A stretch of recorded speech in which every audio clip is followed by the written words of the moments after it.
For more on this, let's turn to a couple of radio talkers. Let's go to conservative talk show host Michael Medved in Seattle tonight, and also with us is Joe Madison in Washington, D.C. Now, these are two guys that would pay $357,000 to have dinner with me, but I just haven't asked them yet.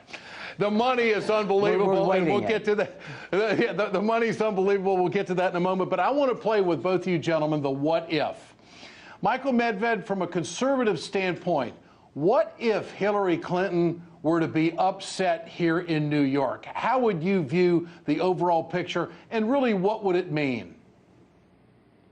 Well, what it would mean would be, I think she would not become the nominee of the Democratic Party for President of the United States, even though she still has a delegate lead.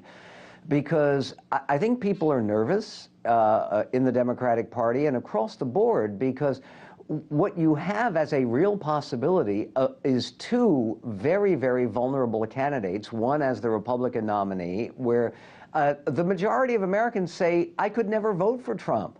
And very close to a majority of Americans say, I could never vote for Clinton. And I think that if Hillary loses tomorrow night, especially if Trump loses tomorrow night, it's going to be an earthquake because it's so widely expected that these two are going to prevail. Joe, you get a sense from the Clinton camp that if they win here big tomorrow night, they're very close to putting this away. What's your response to that? Well, that's because the arithmetic would be in their favor, and I've been talking about this over and over again. It is a matter of arithmetic. It certainly would give her momentum going into California, because that's the next big enchilada. That's the next big number.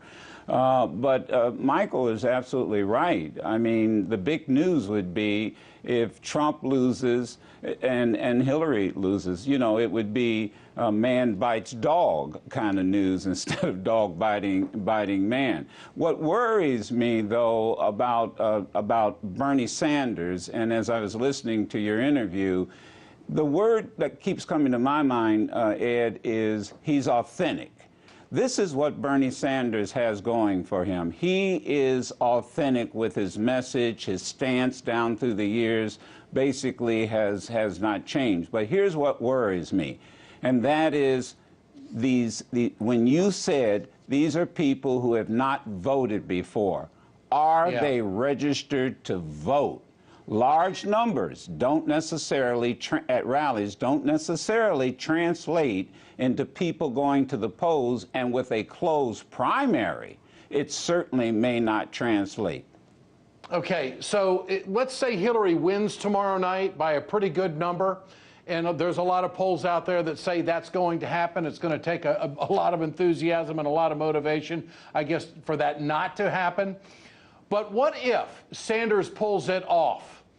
What is his next move? Obviously, to go to the next campaign, but would this, Joe Madison, shift the strategy of the Sanders campaign to start leaning on superdelegates, saying you shouldn't have been involved in this kind of process before, and now that they, from a sales perspective, start asking for the order? Because so far Sanders hasn't done that. Well, it certainly would be a seismic shift to do just that.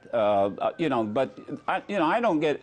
What really bothers me about is changing the rules in the middle of the game. You know, I mean, this just bothers me on both sides, to be quite candid. They knew what the game was going in. You don't change the rules in the middle of the game. Well, but to answer your question directly, if I were in the Sanders camp, I tell you, I'd be doing exactly what you suggested. No ifs, ands, buts about it. In the last maybe 4 or 5 news cycles, Michael Medved, all we've heard is Donald Trump complaining about the process, and Reince Priebus coming on all of the shows everywhere saying, no, this is the way it is. Who's telling the truth, and who's going to win that struggle? Well, that remains to be seen. It depends upon the California primary and the primary tomorrow night. If Donald Trump does not come very close to winning all 95 Republican delegates, he's through. Because under the rules of the convention, which will not be changed, he cannot win on a second ballot. For Trump, it's 1 and he's done. For Cruz, it's 2 and he's through. Ted Cruz has an excellent chance of winning on the second ballot. Donald Trump has some chance of winning on the first ballot, but only if he does very well.